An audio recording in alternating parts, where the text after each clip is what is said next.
that there's a secret government within our government. Exactly what's It's going on up there. about time to get Well, there's rid several, of them. actually 9 flying saucers, flying discs that are out there of All extraterrestrial heroes origin like being Bob test flown Lazar and all the others basically are just coming analyzed. now out for the final What was fight. your function working on this? Now You were it's doing what? our What was your time. job?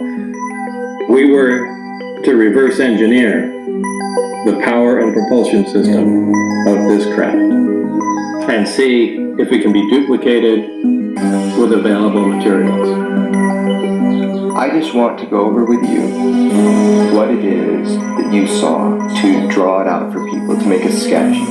As you're seeing it, as if you're there at that moment, you kind of go back in the past. It takes different views to show you different places. I'll draw you what the craft essentially looked like. I haven't done this in a really long time. It had the classic, most of it the classic shape. However,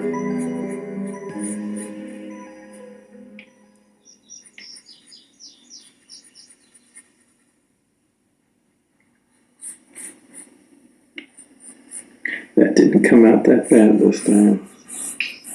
So basically, that's the shape of the craft. It's the thing I termed the sport model. Underneath this floor, there are three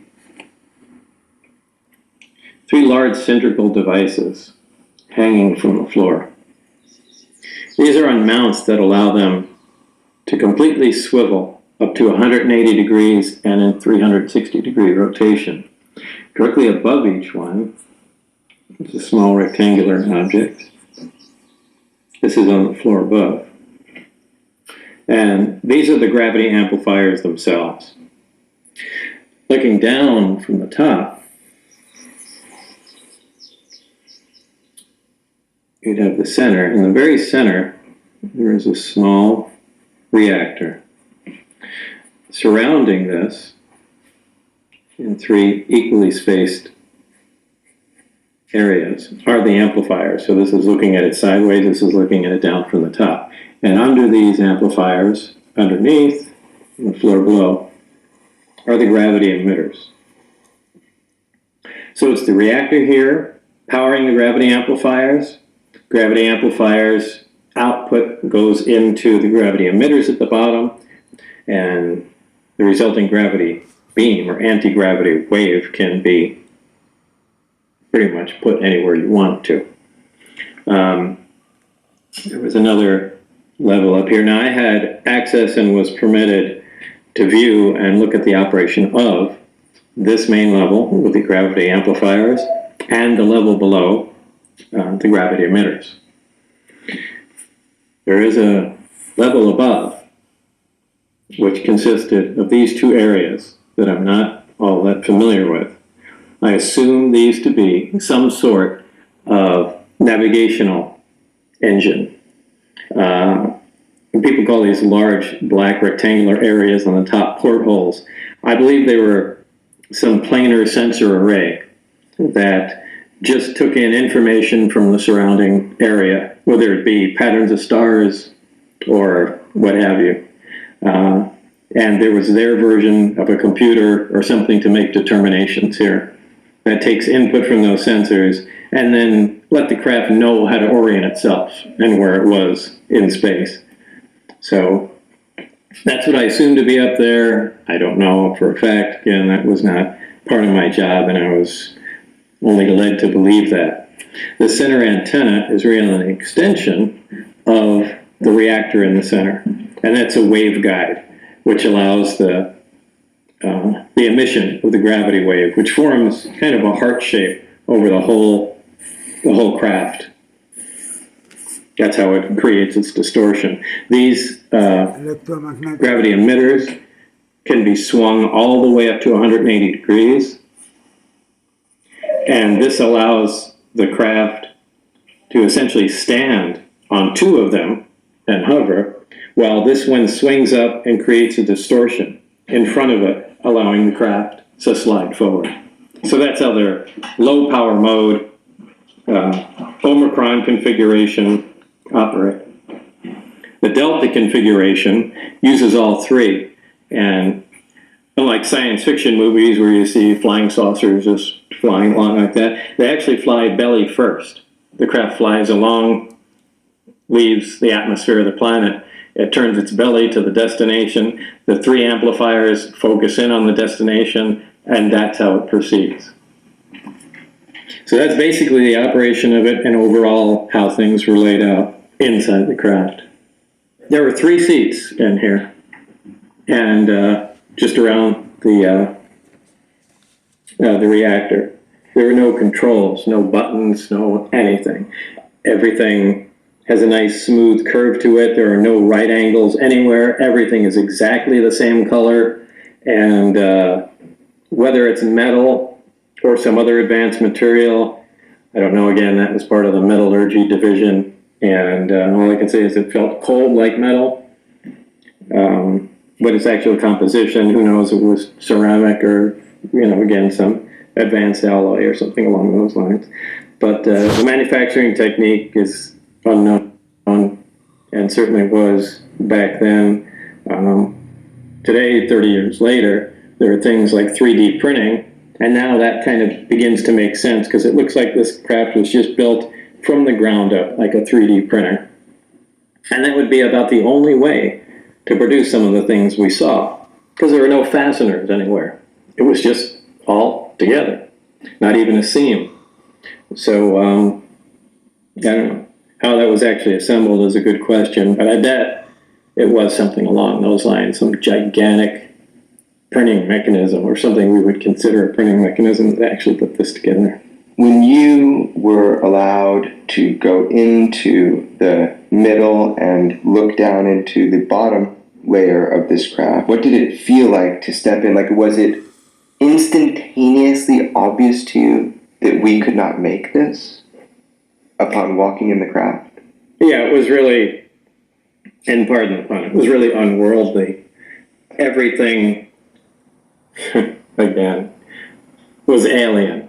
It really was. In that, again, nothing is always completely monochrome in things people build. There's always seams. There's always something other than a radius of curvature. There's a sharp edge. There's some kind of control. Everything was different. There wasn't even wires in this thing as we started to dismantle it.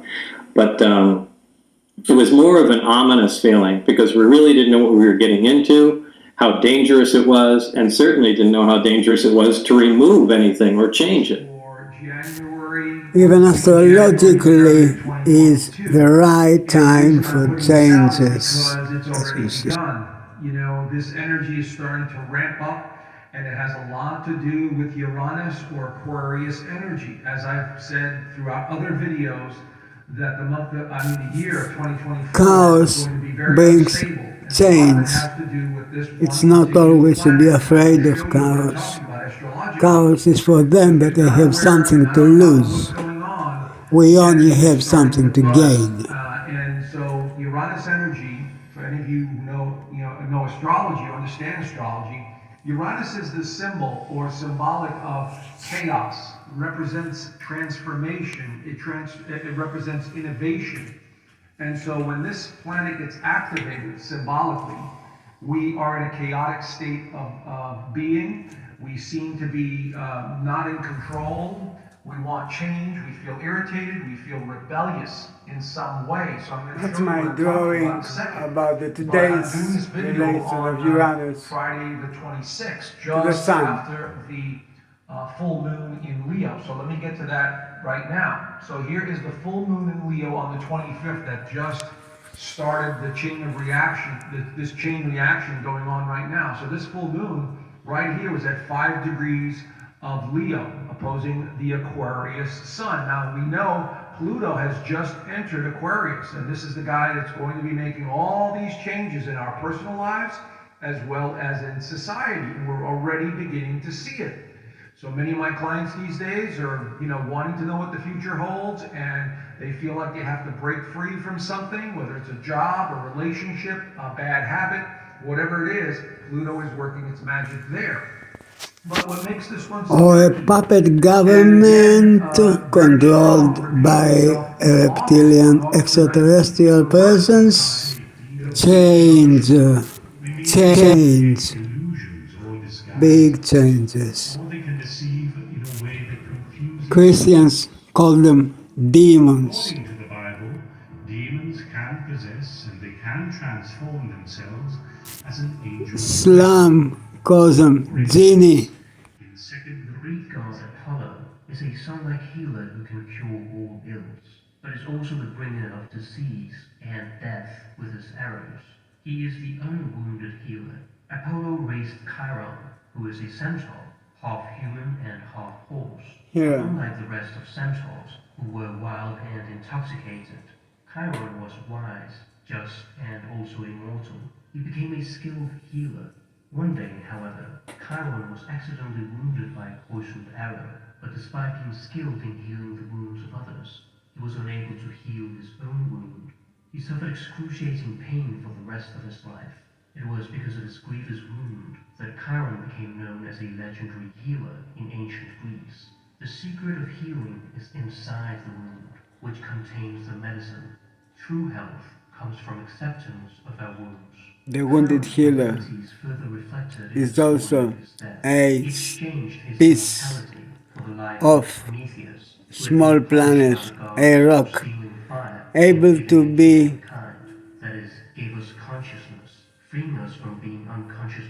here in life, Consciousness is deeply traumatic, but it is also the greatest conscious gift we have been given. rock. Chiron suffered the punishment We call it meant for Chiron. Prometheus, and Zeus, seeing this, pitied him. In his honor, Chiron was given a twin The hand, becoming the constellation yes. Taurus. Chiron represents The healing our hand. feel, and at the same time, he is the potential source of our greatest capacity to heal, particularly other people. Christ is the biblical version of the same fundamental A star The difference is that and Chiron this had no planet choice in the matter because the wound happens to him and he cannot heal himself. and Christ an was idea. in the role and could have escaped from his suffering, but did not. Both are healers, both are wounded, and both Centaurus Adams at the healer, end. the other This wounded image is healer, to be yes. distinguished from the Sandor healthy healer, Apollo, Chiron before the wound caused by Here, the poisoned arrow, yes. and Christ before his crucifixion. The wounded healer combines both the healthy and the suffering. This is what St. Paul meant by the thorn in his flesh. Chiron was highly revered as a teacher and instructed Asclepius in the arts of medicine, Yes. who became the Greek god of healing. Asclepius was the son of a mortal woman named Coronis, whom Apollo had fallen in love with. However, while she was pregnant, she displayed infidelity by sleeping with a mortal man. She was killed for her betrayal, and Apollo was unable to bring her back to life. As she lay on her funeral pyre, Apollo rescued the child by cutting him from her womb. Thus Asclepius is born, saved from death, so that he might grow up to heal others. So He holds the Asclepius. rod of Asclepius, a snake-entwined staff associated with healing, which remains a symbol of medicine to this day. This is not to be confused with the caduceus, a symbol of commerce, of the Greek deity Hermes, which is entwined by two snakes, and sometimes has wings too. Our woundedness That's the is a Kundalini, miserable that's state of spiritual. suffering and pain, or it can be a source of healing. The wounded healer refers to the capacity to be at home in the darkness of suffering, and there to find germs of light and recovery, with which, as though by enchantment, to bring forth Asclepius, the sunlight. Practices of certain beliefs and the effort to dabble with them ourselves. There is no reason why we shouldn't understand the theories behind transcendentalism if it intrigues us. But there are many reasons why we shouldn't dabble with it. Especially this is true where we actually haven't even any very solid groundwork in theory. As she passed me by, I will never forget the panic in her eyes, the flesh melting that was deforming every part of her body. She grabbed a hold of my left arm, begging me to save her.